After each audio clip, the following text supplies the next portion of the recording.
우리가 방금 전에 부른 찬양의 가사가 오늘 우리 본문의 말씀이에요.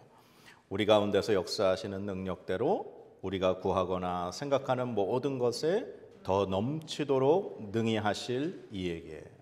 아멘. 우리 옛말에 되로 주고 말로 받는다는 그런 속담이 있어요. 그게 그러니까 내가 저지른 어떤 작은 이 잘못이 큰 화가 돼서 다시 나에게 되돌아온다라고 하는 그런 말이죠.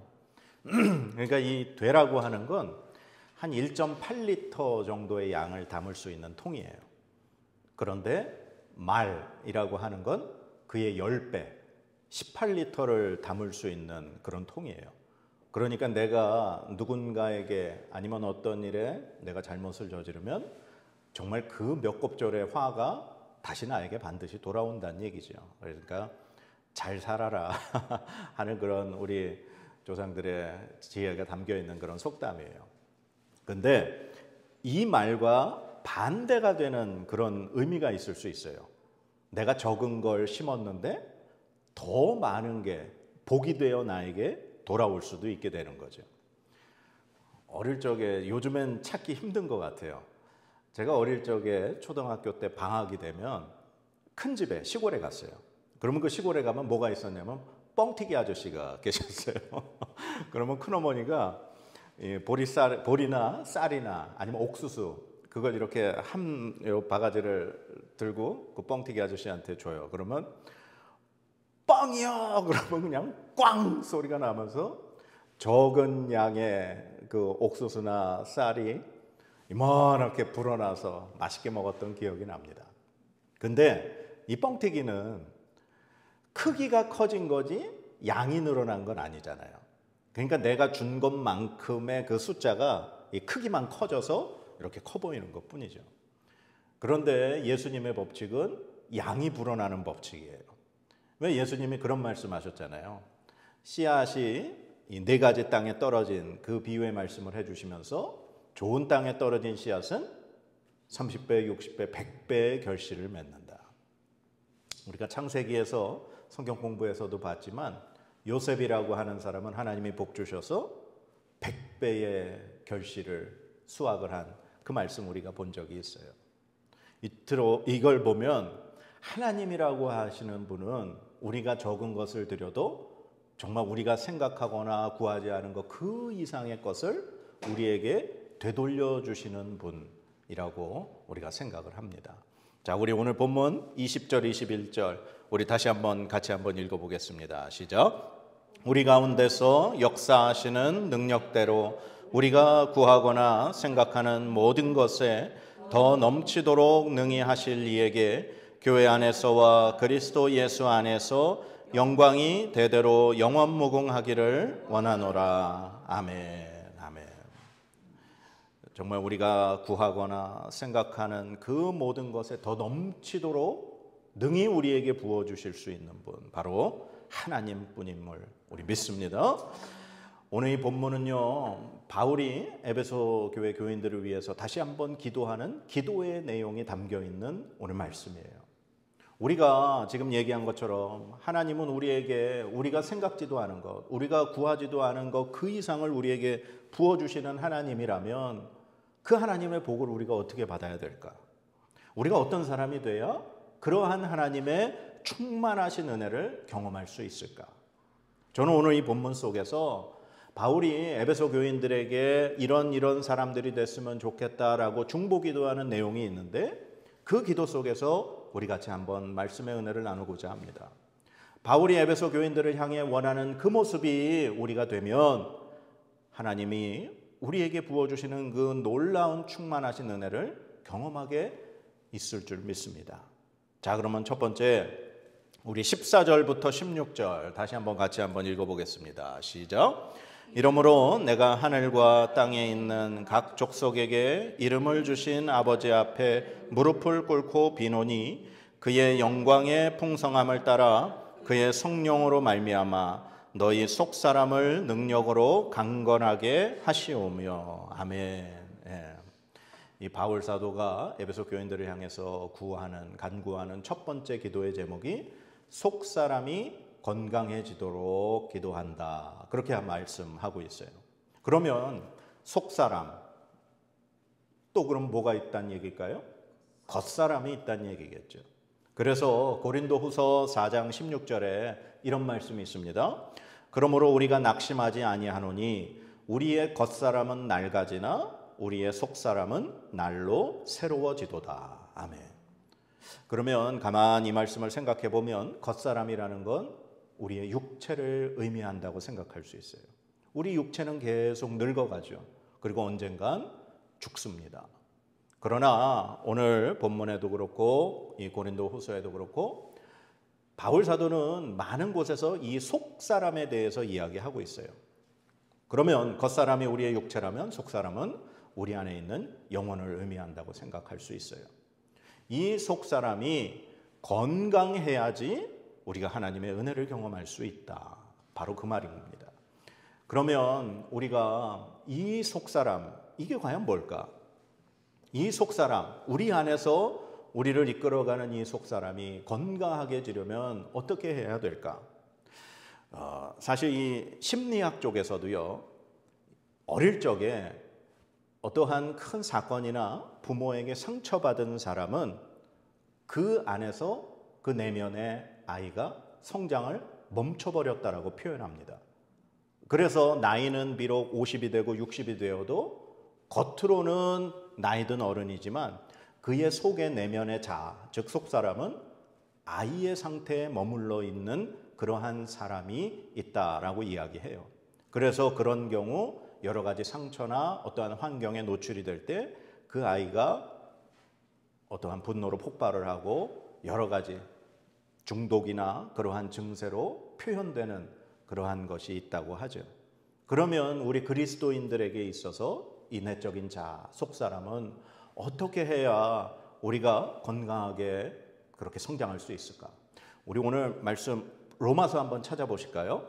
우리 신약 성경 248페이지 로마서 7장, 우리 앞으로 몇 장만 좀 넘기시면 우리 신약 248페이지 제가 가진 성경입니다. 로마서 7장 21절에서 23절까지 우리 같이 한번 읽어보겠습니다. 시작.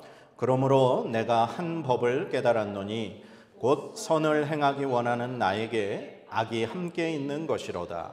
내 속사람으로는 하나님의 법을 즐거워하되 내 지체 속에서 한 다른 법이 내 마음의 법과 싸워 내 지체 속에 있는 죄의 법으로 나를 사로잡는 것을 보는도다. 아멘. 이 바울 사도가 로마에 있는 교인들에게 편지를 쓰면서 이 부분에 대해서 말씀하고 있어요. 속사람 안에 하나님의 법과 죄의 법이 서로 다투면서 나의 이 속사람이 갈등을 하고 고민을 한다라는 거예요. 그러니까 우리가 이전에 예수 그리스도를 믿기 전에는 죄의 법, 즉 이 세상의 육신의 어떠한 본능, 죄악의 욕심, 그런 것들의 지배를 받고 그런 법에 따라서 우리의 속사람이 살았다는 거예요. 그런데 예수 그리스도를 믿음으로 말미암아 우리 안에 어떠한 법이 들어왔습니까? 하나님의 법이 들어온 거예요. 그 하나님의 법은 죄의 법과 반대가 되는 거죠. 죄의 법이 하나님과 반대가 되고 인간의 욕심을, 인간의 즐거움을, 쾌락을 하나님과 멀어지고 어떤 그 악한 영의 지배를 받는 법이라면 하나님의 법은 하나님이 기뻐하시고 하나님이 영광 받으시고 하나님의 뜻이 이루어지는 그러한 법이라는 거예요. 그런데 우리가 예수 그리스도를 몰랐을 때는 하나님의 법이 없으니까 그냥 내가 하고 싶은 대로 살았다는 거죠. 그러나 예수 그리스도를 믿음으로 말미암아 우리가 말씀을 통해 하나님의 법이 내 속에 자꾸 귀에 들리고 우리가 눈으로 읽고 내 마음에 하나님의 법이 쌓이기 시작하면서 내 마음에서는 갈등이 일어나기 시작한다는 거예요. 한편에서는 그동안 살았던 습관대로 죄의 법을 따르고자 하는데 하나님의 법이 내 안에 들어와서 또 한편으로는 이 속사람이 하나님의 법에 의해 괴로워하고 정말 이 세상의 죄악의 법이 잘못됐다는 걸 깨달으면서 이걸 살려고 노력하지만 그게 쉽게 뜻대로 되지 않는다라고 고백하고 있는 이 말씀을 볼 수 있는 거예요. 그래서 바울 사도가 오늘 에베소 교인들을 향해서 너희의 속사람이 건강하게 되기를 내가 간구한다. 그러면 우리에 있는 이 속사람이 건강하려면 누구의 법을 따라야 한다는 건가요? 하나님의 법. 그런데 그 로마서에 계속해서 우리가 읽어보면 알 수 있지만 바울 사도가 자기 자신도 고백하기를 나도 이 속사람이 하나님의 법과 죄의 법에서 갈팡질팡하면서 내가 속으로는 하나님의 법을 따르고 싶지만 내 모습이 죄의 법을 따르는 그 모습을 발견하면서 오호라 나는 공고한 사람이로다. 누가 나를 이 사망의 몸에서 건져내랴. 그렇게 탄식하는 걸 볼 수 있어요. 그런데 그 바로 다음에 고백하기를 바로 예수 그리스도께서 우리를 위하여 보내주신 그 성령 하나님의 법이 우리를 죄와 사망의 법에서 해방하여 주신다라고 그렇게 고백을 하고 있습니다. 성령 하나님이 우리 안에 함께 하시며 우리를 도와주심으로 우리를 인도하심으로 우리의 속사람이 하나님의 법을 따르는 건강한 사람이 되는 줄로 믿습니다. 그래서 우리가 이 하나님의 충만한 은혜를 받는 첫 번째 방법은 우리의 속사람이 건강해지는 것. 우리의 속사람이 건강해지려면 하나님의 법을 따르는 사람이 되어야 되고 하나님의 법을 따르는 그러한 것은 우리의 힘이 아닌 성령 하나님의 은혜로 가능하다라는 사실입니다. 자, 그리고 두 번째, 우리 17절, 우리 오늘 본문 17절, 우리 처음부터 중간까지만 한번 읽어보겠습니다. 시작. 믿음으로 말미암아 그리스도께서 너희 마음에 계시게 하시옵고. 아멘. 여기까지요. 두 번째는 우리 안에 예수 그리스도께서 계셔야 하나님의 그 충만하신 은혜를 우리가 경험할 수 있다는 사실입니다. 우리 안에 방금 전에도 이야기했지만 우리 안에는 속사람이라는 게 있다는 거예요. 그런데 이 속사람은 정말 하나님의 법과 이 세상의 죄의 법, 이 사이에서 갈등을 한다는 거죠. 그러면 우리 안에 그 속사람을 다스려 주시고 지켜 주시고 보호하여 주셔야 할 누군가 함께 해 주셔야 되는데 바로 그분이 예수 그리스도라는 사실입니다. 예수 그리스도께서 어떻게 우리 안에 거하십니까? 바로 영으로 성령 하나님이 우리 안에 함께 하시는 것이 바로 예수 그리스도께서 우리 안에 거하고 계시는 것이죠. 갈라디아서 2장 20절에도 바울 사도 이렇게 고백합니다. 내가 그리스도와 함께 십자가에 못 박혔나니 그런즉 이제는 내가 사는 것이 아니요 오직 내 안에 그리스도께서 사시는 것이라. 아멘. 바울 사도는 자신이 예수 그리스도를 만나고 난 이후에 자기는 이제 완전히 죽었다고 고백하고 있어요.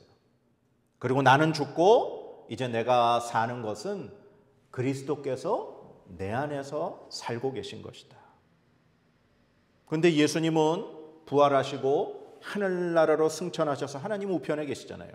그래서 예수 그리스도께서 우리 안에 보내주신 분이 바로 성령 하나님이라는 거죠.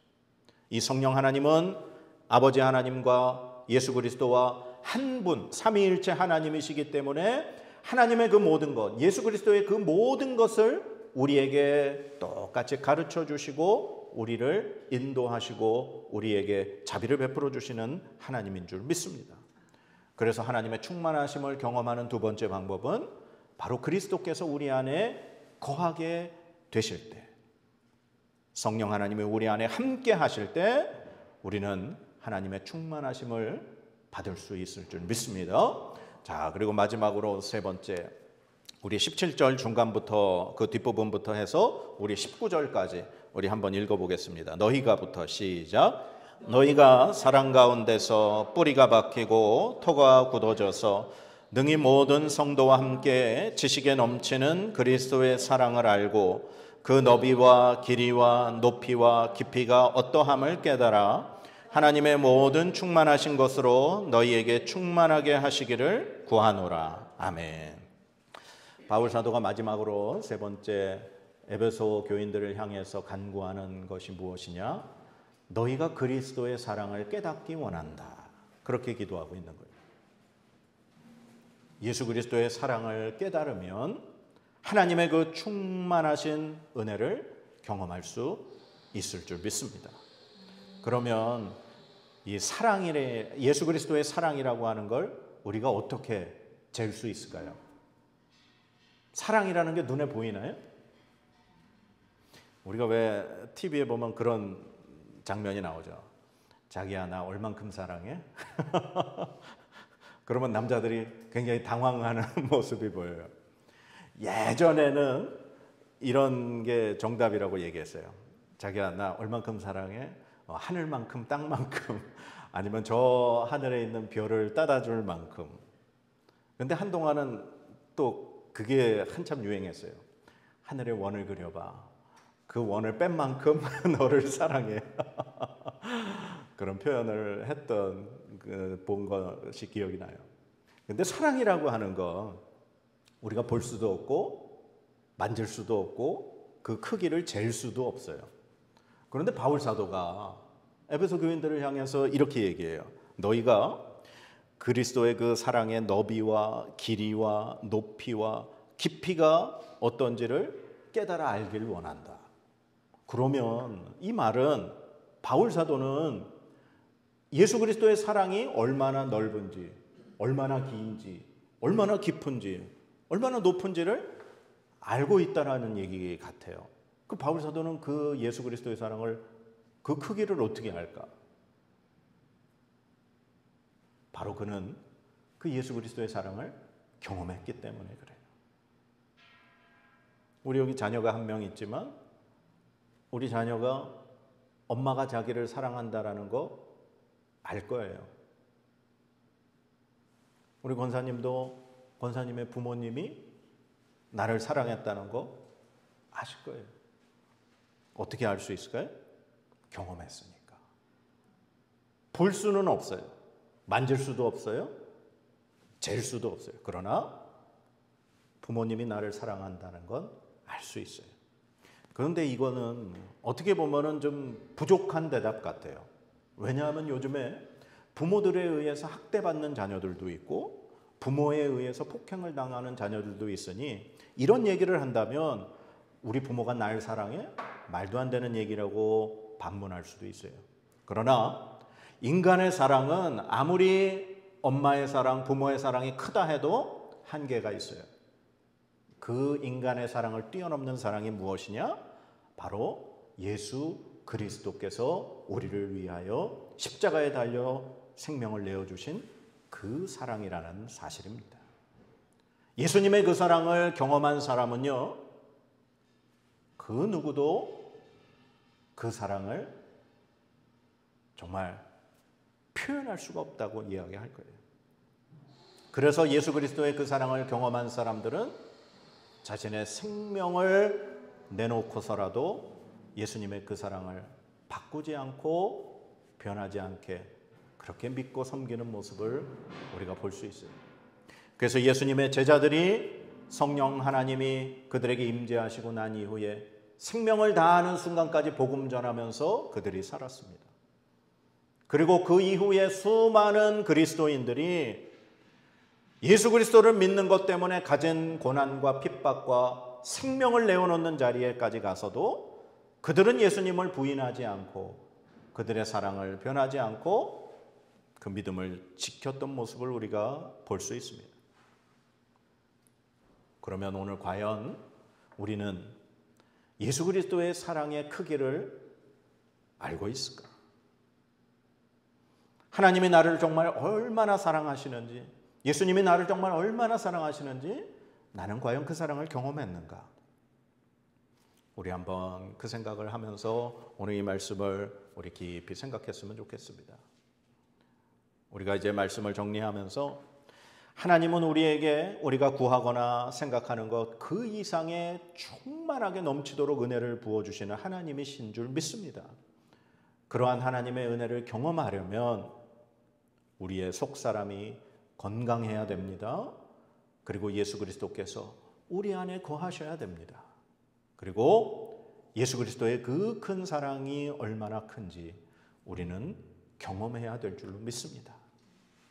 그래서 우리 안에 이러한 것들로 충만하게 하나님이 정말 기뻐하시고 영광 받으시는 그러한 그리스도인의 삶으로 나아갈 때 하나님은 우리가 구하는 것, 그 이상의 것을 날마다 우리에게 부어주실 줄 믿습니다.